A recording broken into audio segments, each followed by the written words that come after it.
Sahana Vavatu Sahanau Bhunaktu Sahaviryankaravavahai Tejasvinavadhitamastu Ma Vidvishavahai.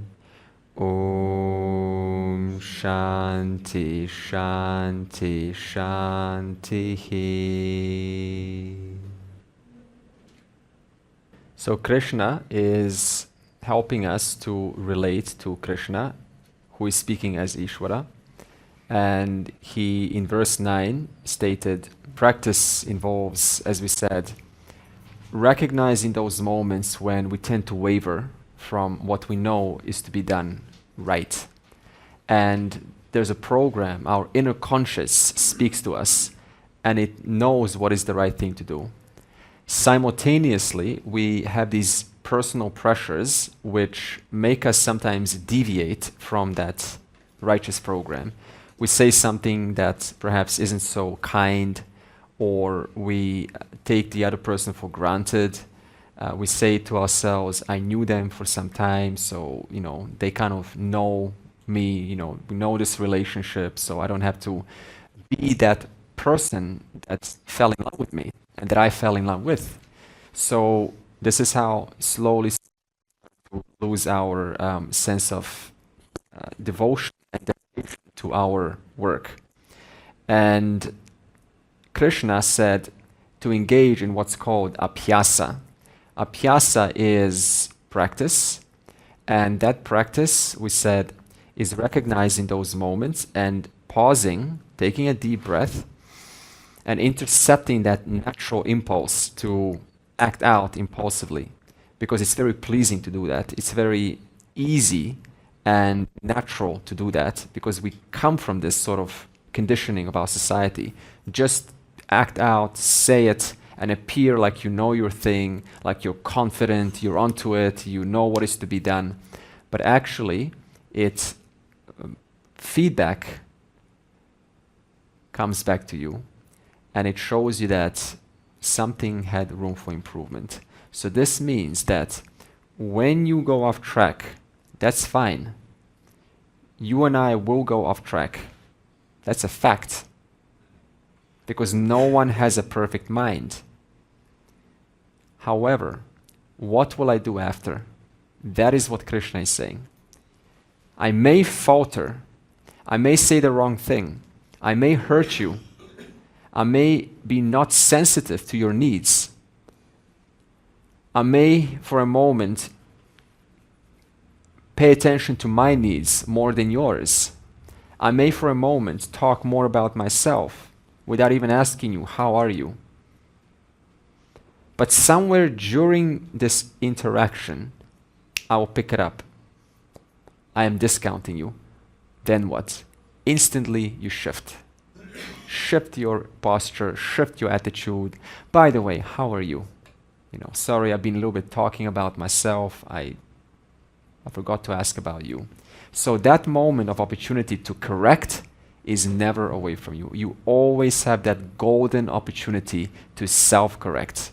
So the question is now, can you recognize moments in your life, in your day, with certain people where who you love, you tend to sometimes deviate?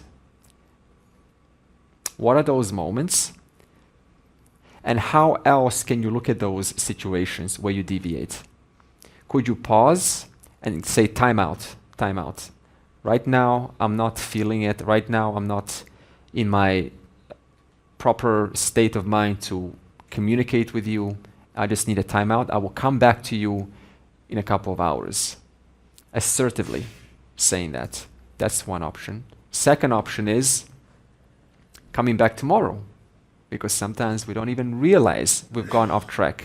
Coming back tomorrow. Oh, by the way, yesterday I said this and I've thought about it and I felt that I was a little bit insensitive towards you. And I just want to say that I didn't mean it. Not assuming. Don't think they will automatically understand just because they know you. Every time we bring forward these moments where you sincerely felt something was off and you bring it forward, that builds trust. And that deepens that connection, that love, because that love, as it develops, the more you clear up those blockages in yourself, preventing you from coming closer to Ishvara. So we're not talking about relationships here, even though relationships happen to be the platform that allows us to unleash these blockages that prevent us from recognition and acceptance and the full recognition of Ishvara's presence. Relationships happen to be one of the most powerful ways to that. It's a means.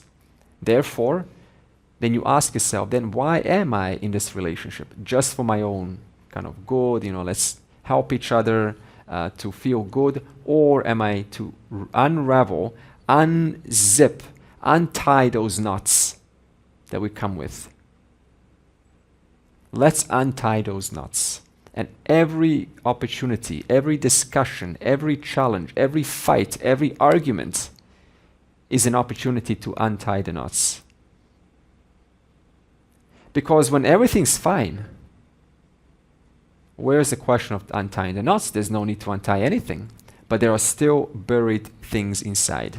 Therefore, golden opportunity, challenge comes. This is my chance to correct.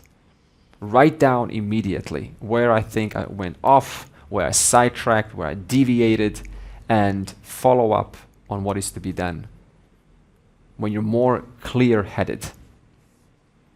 This is what unties those knots that makes us a little bit kind of withdrawn, introverted, skeptical, hesitant, shy, not confident,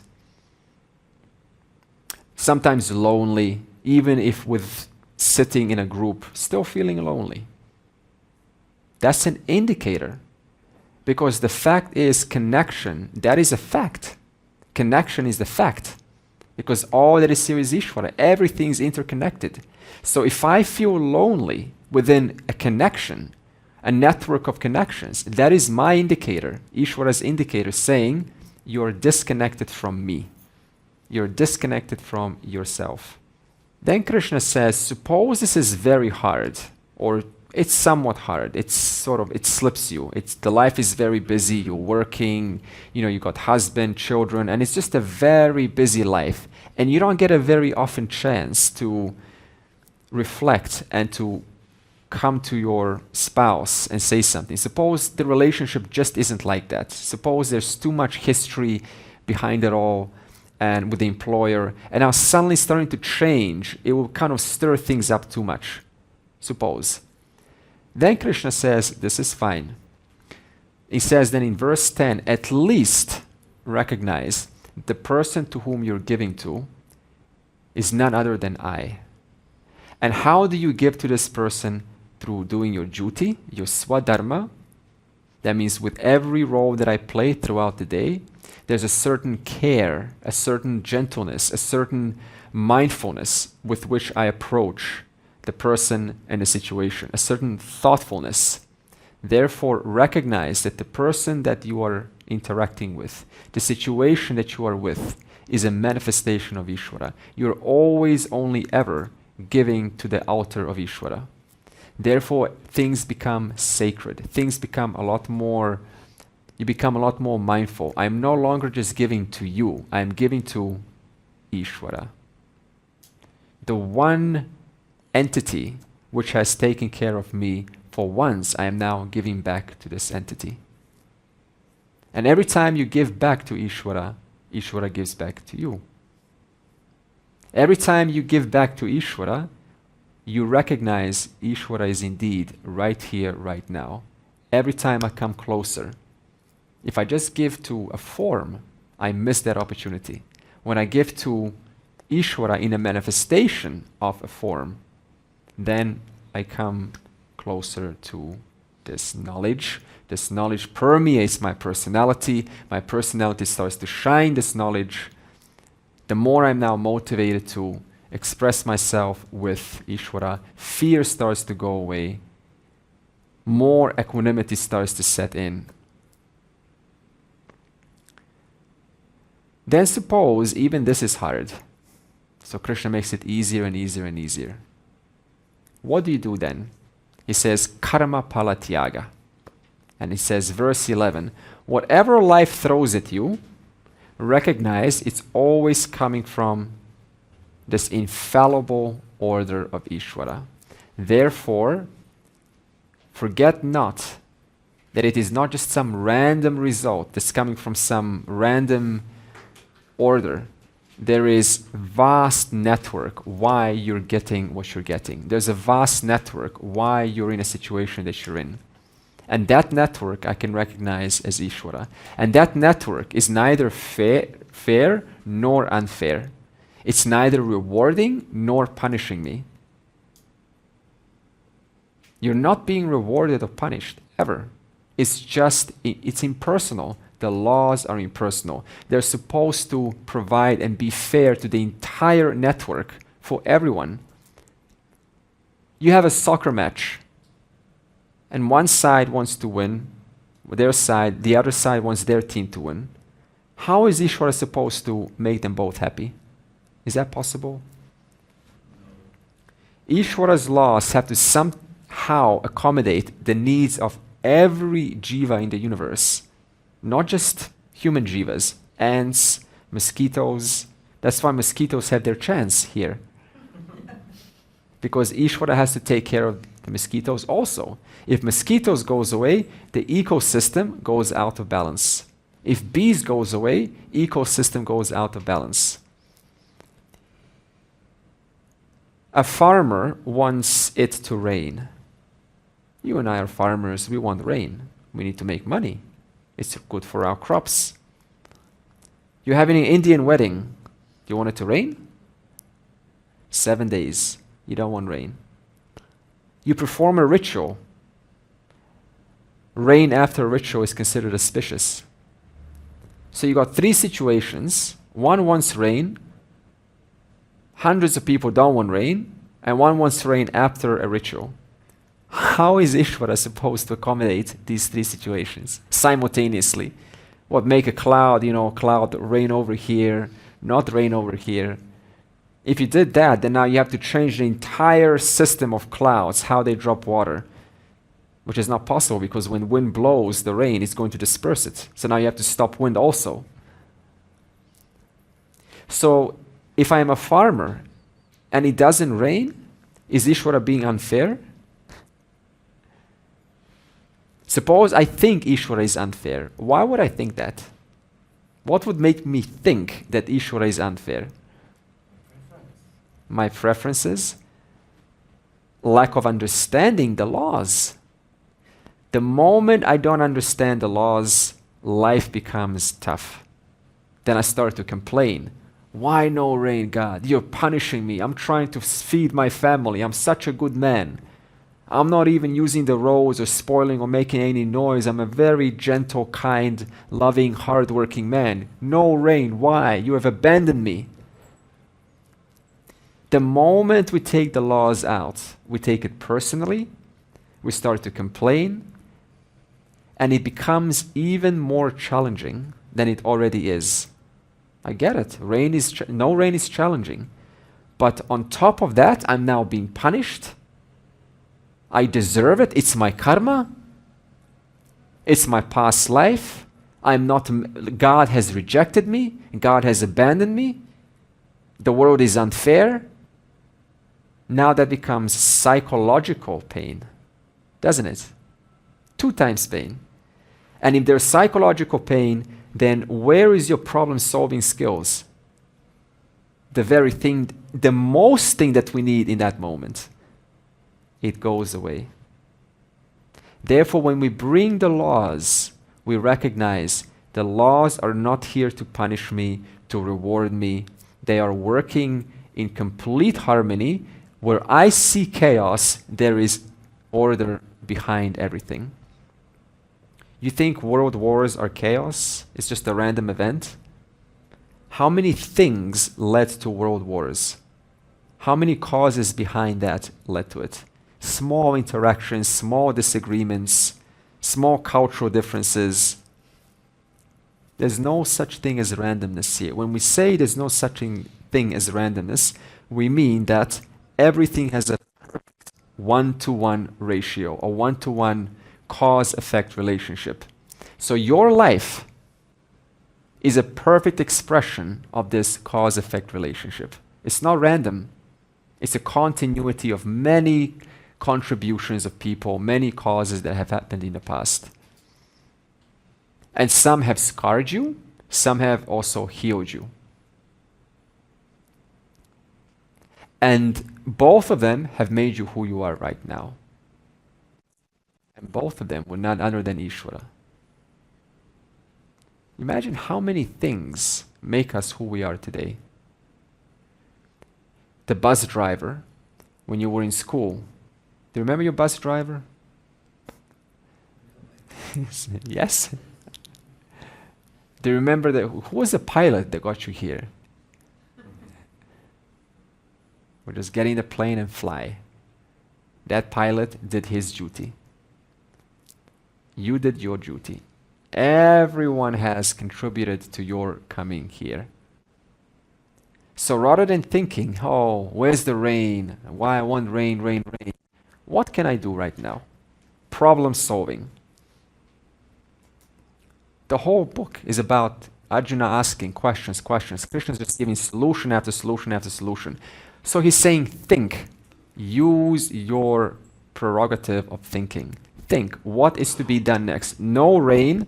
This is not working out. Now what? What's the next step? Without that, the only other solution is complain. And complaining doesn't help. It kills off that problem-solving ability, and it makes a person feel even less better about themselves, less better about the situation. Now, things are even much bigger. Small things become big, and big things become small. Loss of objectivity. Now let's see what verse 11 says about this. Atha etat api ashaktaha asikartum mat yogam ashritaha sarva karma palatyagam tataha kuru yata atmavan. So give up the results of all actions to me. So Krishna is saying here, if you can't do X, then do Y. If you can't do Y, then do Z. So see, no matter how ethical you are, things happen to everyone. Sometimes unpleasant things. Is this your experience? No matter how ethical you are, how much really you want to care and give, things happen to all of us. You're a saint. Things happen to you. Even Krishna and Rama, even they were criticized. Look at this. They were constantly criticized. The Lord of the universe, Lord incarnate, criticized. You're a magician, you're not real. Duryodhana didn't even see him for who he is. What does this mean? Even if you do the best you can, the other person still has to be at your level to see you. If they're not at your level, they won't see you, no matter how kind, gentle, strong, or intelligent you are. Can I do anything about them? Nothing. I can only control and maintain my state, to not be affected by that. So no matter how intelligent or good you are, things happen to all of us. So this means that we cannot expect things to be keeping with as we want, always. It's just not realistic. We can't expect to be loved all the time, for our dear one to always pay attention to us, to always kind of hold us accountable, to fulfill all of our needs, to fulfill all of our wants, to always be there for us, to hug us in the way that we want, to speak to us in the way that we want, to always go with us, to be there for us all the time. We can't expect this because everyone has their own path at the same time. And it's just not realistic to want the other person to match exactly your path. It's just not realistic. No matter how many relationships one has, every relationship will display a common pattern, which is the same. And that pattern is this relationship cannot fulfill all my needs. Every one of them, 100 people, 1,000 people, this person cannot fulfill all my needs, and I cannot fulfill all their needs. That is a commonality in all of them. So if I miss the boat, then I end up complaining because I have these expectations how things are to happen according to my fancies, which is just not possible. Now, suppose you're ethical and you still don't have a life that's working out. Then can psychology explain that? It can, but up to a degree. What psychology cannot explain is why things are happening. Why is my life the way that it is? For that, you need Vedanta, because they don't have access to past causes. They only look at from your childhood onwards. They don't look at from past life onwards. Therefore, for that, we recognize that my life is a product of impersonal laws, impartial laws. I'm not here put to be punished or rewarded. There's no man who's rewarding or punishing me. It's just not the case. Rather, I'm a product of many causes. And those causes have brought you the life that you're living right now, and all you can do is make the best life possible from that.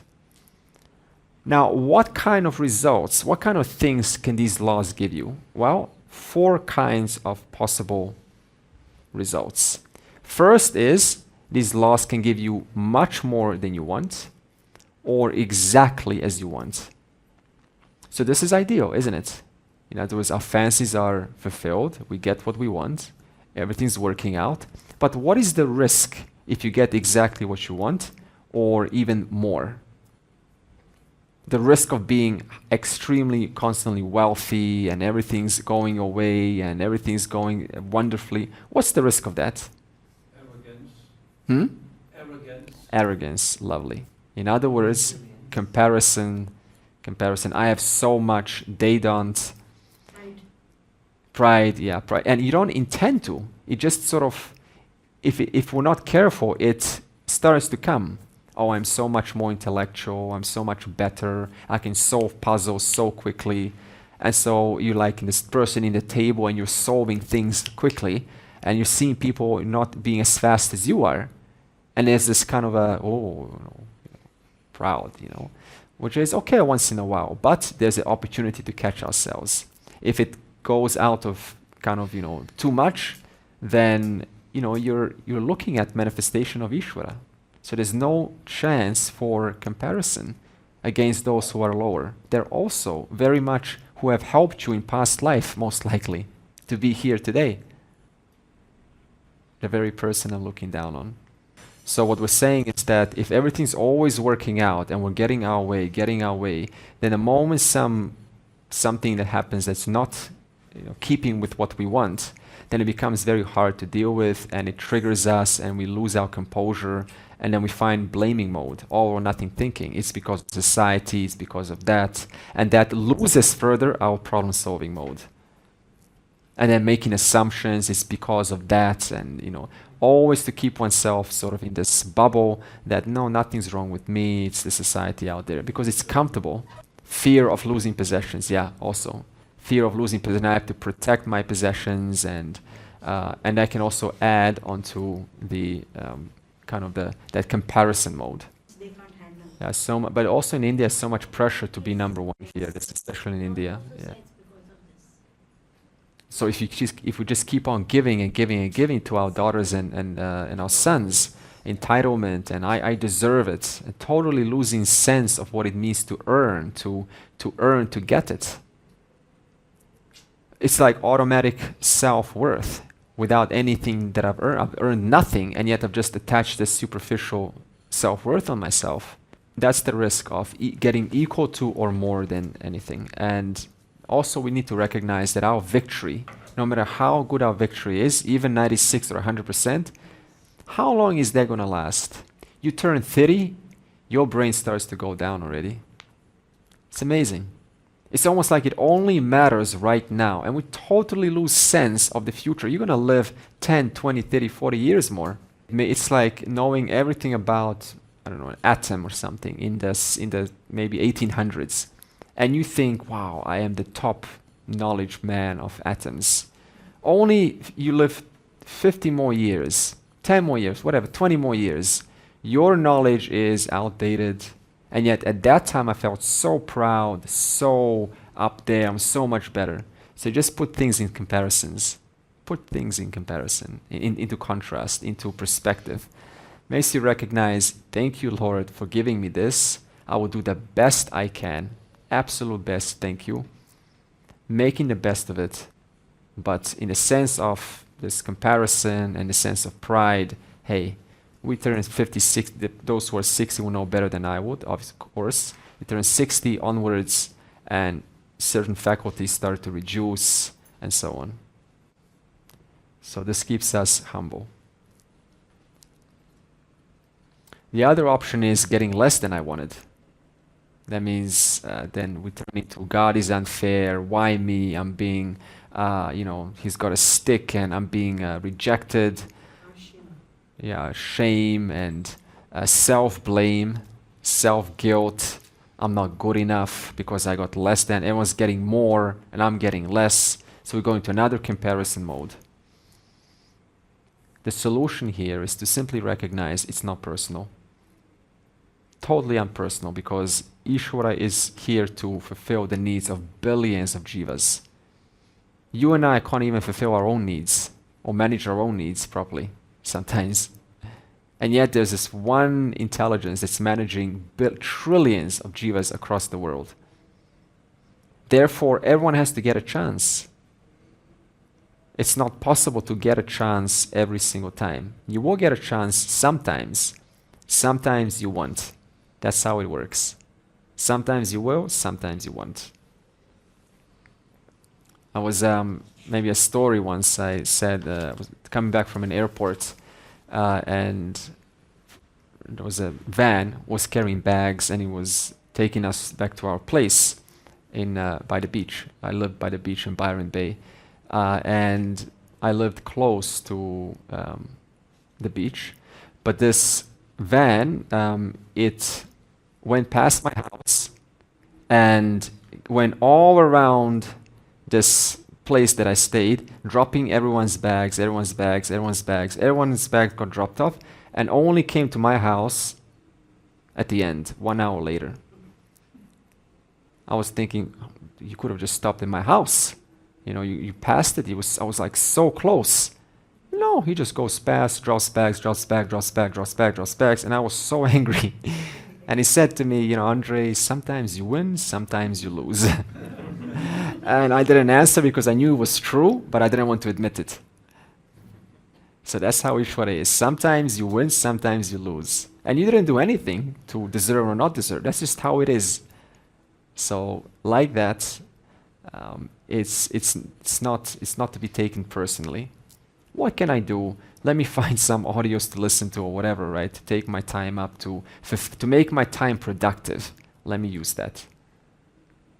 Or suppose you get stuck at the airport, right? And you're just waiting one day flights are late, cancelled, and then you go, oh my God, why me? It's not pleasant, but what can I do to fulfill this time? Yeah. Ishvara has a big job to fulfill everyone's needs. So we have to be patient and still recognize, oh Lord, this is your play. This is your play of names and forms. I am here. Let me make the best of it. Give me at least the patience to pull through this strongly and still arrive safe and strong and relatively cheerful and enthusiastic.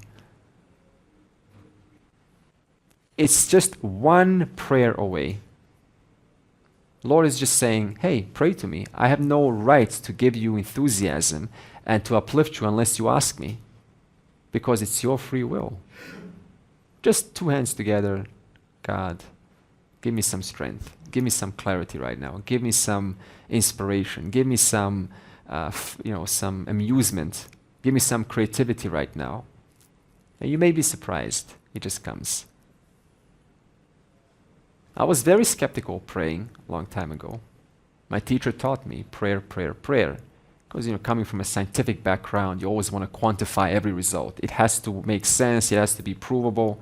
Sometimes you need to drop that intellectual mind has to quantify everything and have that shraddha, that faith.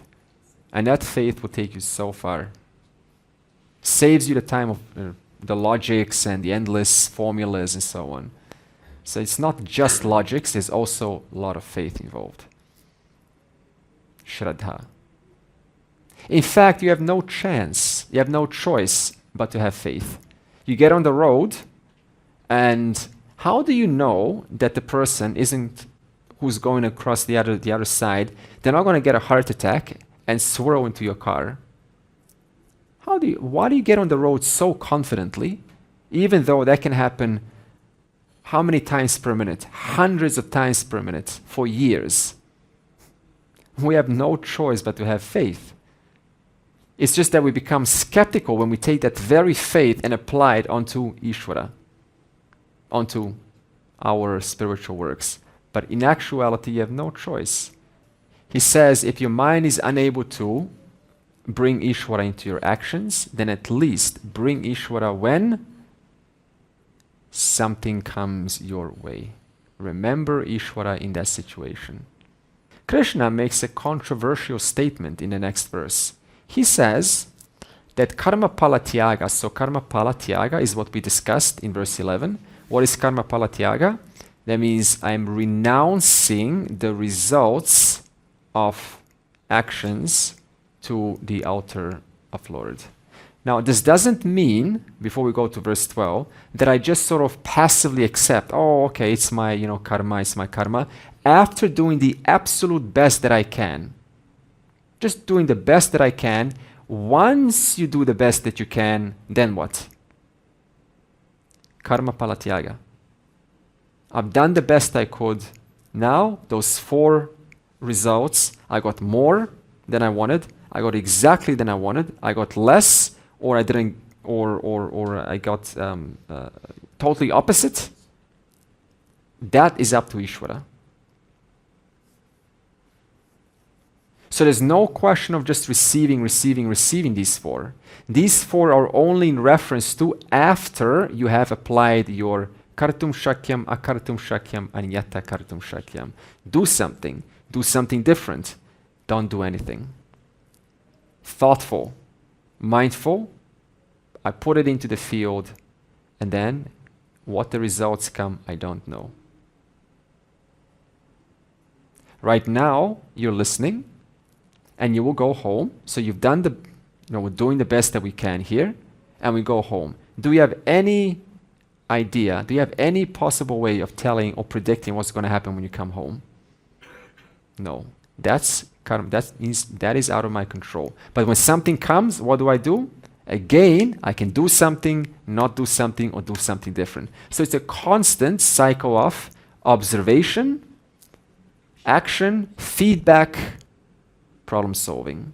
Observing, action, feedback, again, problem solving. Observing, action, feedback, problem solving. Constant cycle.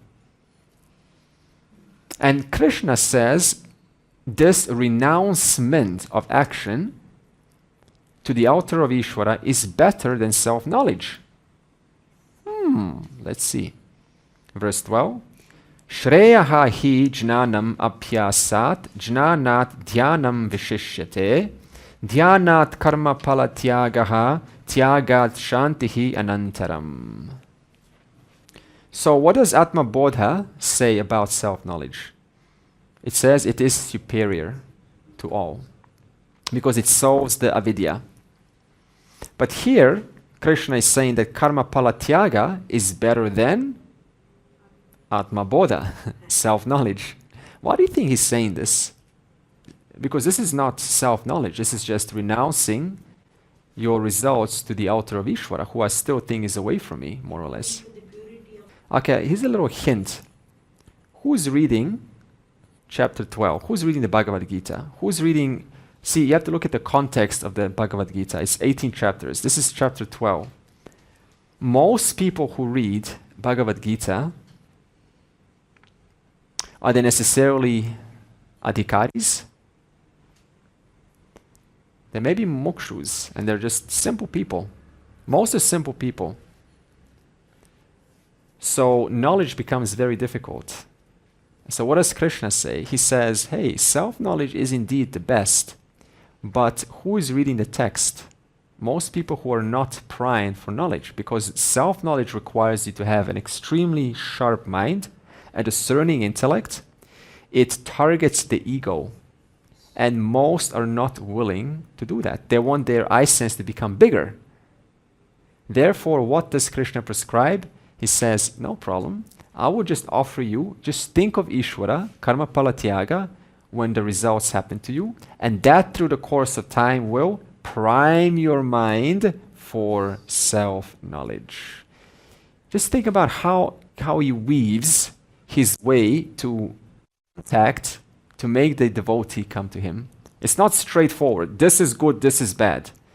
He almost has to kind of say one thing to arrive to something else. Krishna gives an order. He says, Shreyaha hi jnanam apyasad. And he says that knowledge is better than techniques or practice. Why is knowledge better than techniques or practice like vipassana, waking up 4 o'clock in the morning, kriya yoga, meditation techniques, asanas, dharana, niyama, yama, pranayama, pratyahara, and hundreds of other techniques that you have in spirituality? Why is knowledge better than all techniques? Because it doesn't remove ignorance, all other things. Excellent. Because knowledge deals with the cause. Techniques deal with their band-aids, deal with the effects. So even though techniques are excellent band-aids and they work, they ultimately get you to the knowledge. Self-knowledge asks you, not just because this is chapter 12, so we're not speaking of necessarily Atma Bodha. We're talking just general knowledge, life management. Through this knowledge, you will get to the cause of the root cause of the psychological issue. What stories am I telling myself? Why do I feel like this? What would I have to believe to feel like this about this situation? What else could I do? How else can I look at this situation? What is causing me to be triggered every time? What is causing me to just falter? What is causing me to just, lose my orientation in this situation? How else can I look at this in a way to hold myself straight and do what is to be done, sharp, without wavering left and right? What needs to happen in such a way that the situation gets resolved and I do my part without any questions on what needs to be done? How quickly can I resolve this? And who do I need to contact? And what resources do I need to do what is being asked of me? Am I doing the right thing? Am I fooling myself? These are all questions that are going on in a person's mind to get to the heart of the matter and remove that cause which is producing this behavioral problem in one's life, whether a problem of speech, of swearing, of judging, of black or white thinking, of assuming intentions, assuming that I know what you're thinking, of demonizing others, of all or nothing thinking. All of this needs to be investigated through our inquiry. Thinking. Therefore, knowledge becomes better than techniques. Techniques make you feel great. Make you feel like everything's working out. I feel great. I am alive. I am everything's happening. The moment a challenge pops up and it's not keeping with what I expect, what do? I dismiss. Now that's their problem. But I haven't resolved it myself. It is yet to be resolved within me. Therefore, knowledge, working things out, thinking, what is the cause of this situation? What is triggering this situation to happen again and again and again? It's happened before, why is it happening again? What am I doing that is, in my presence, this situation is coming through? What am I saying, and how am I saying it, which is making this challenge reappear again and again? These are all valid questions that clear up the cause, which won't go away until we engage in a conversation with our minds. And then he says, Jnanat dhyanam vishishyate. Better than knowledge is meditation/contemplation. Of course it is. Because if I just have knowledge and I hold it in my mind And I know that all that is here is Ishvara, and yet I still feel lonely, I still withdraw, still have shyness, and still kind of have confidence issues, and still feel small, and still, withdraw from myself, and still kind of have these little, I want to be to myself, and still experience sometimes this, isolation. One side of the brain is saying I'm limitless. The other side is saying I'm small. It doesn't work. Two brains are in conflict. So this means contemplation with knowledge becomes better than just knowledge. Because then I bring it down, I make it deep, I make it spread throughout one's personality. That's why it's better. However, he says, karma palatyaga is better than meditation. Again, you can't stop these 4 results. They're going to happen one way or the other to everyone. But what I can recognize is coming from order. And this order helps me to reconnect to this presence, this intelligence. Reconnect every single time something comes, it's coming from the grace of Ishvara. And what does this do? It helps you build your objectivity, your resilience, equanimity. You're much more patient, much more composed, much more, to yourself, less affected, because it is not personal. It's impersonal. Karma palatyaga is simply recognizing 4 kinds of results can come to me, and I acknowledge them, that they're not meant to always turn out according to my expectations. And I have to do what is to be done to make sure that you don't get sidetracked and you keep the situation in harmony. Now the next verse will talk about what are the qualities of an accomplished bhakta. What about this person who's worked on themselves? What kind of qualities do they exude? You can also interpret this as what else can I develop in myself that will help me to connect with Ishvara?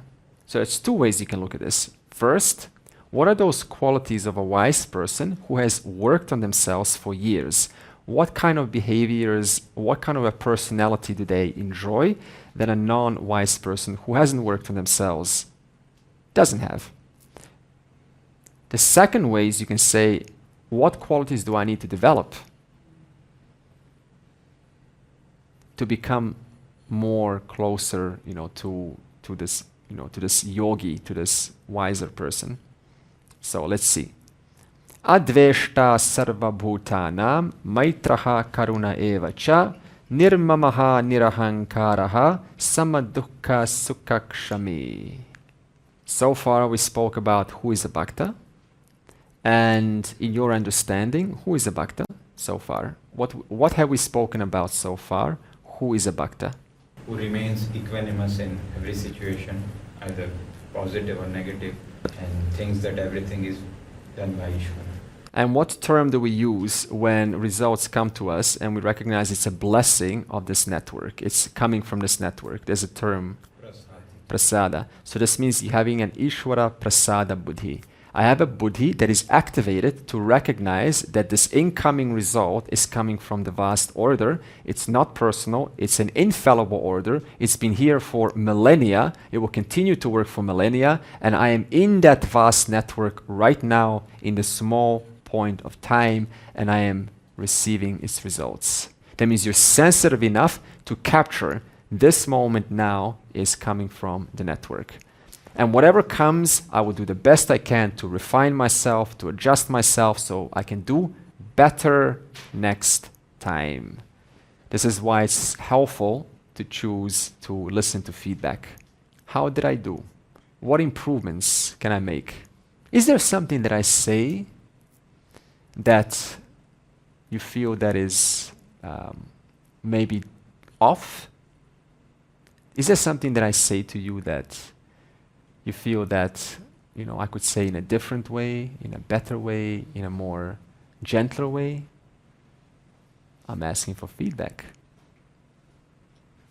Is there something that I do every once in a while that you don't appreciate but you haven't told me about? Please let me know right now. This is a conversation you're having to get feedback. Is there something that I'm doing right now or saying something, then within 1 year, you would probably be, right now you're happy, but in 1 year you won't be so happy at all. Because now you love me, so it's okay, you're tolerating. In 1 year, when that love gets shaky, you won't tolerate it so much. Would you mind letting me know what that is? I would like to know. I know you love me, but would you mind letting me know? Because I'm interested in improvement. I'm interested in becoming a better person so that I can love you more, that I can give you more, and we can keep this relationship going. I want this to be a long-term relationship. I want this to be a commitment, a dedication on both sides. I'm really committed to that. Would you like to tell me if there's anything on your mind to help me become a wiser, more discerning, a more charming person? Because I want that for you. I also want that for myself. I'm really curious. It's okay, you can share. I'm open. You can say whatever you wish. I'm ready. I'm asking you, this is your show. Feedback. Whatever they say, 4 results, they can say more than you expected, less than, they can slap you, they can walk out the door. Karma palatyaga. But you have done the best that you could. What happens after? That's not up to you. And even if they slap you, you go up and say, I'm sorry, what triggered you? What did I say?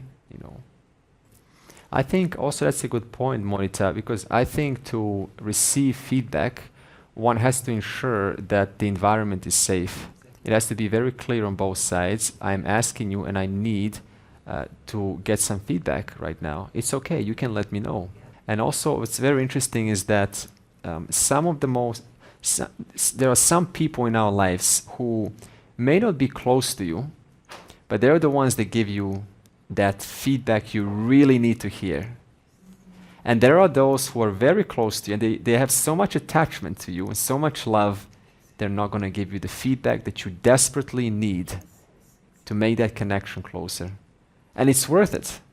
It hurts initially, but you've got some precious knowledge, precious information you need. That's the only way to make significant changes. Yeah, we've finished verse 12, so we will continue with verse 13. Purnamadav Purnamidam Purnat Purnamudachyate Purnasya Purnamadaya Purnam Eva Avashishyate. Om Shanti Shanti Shanti.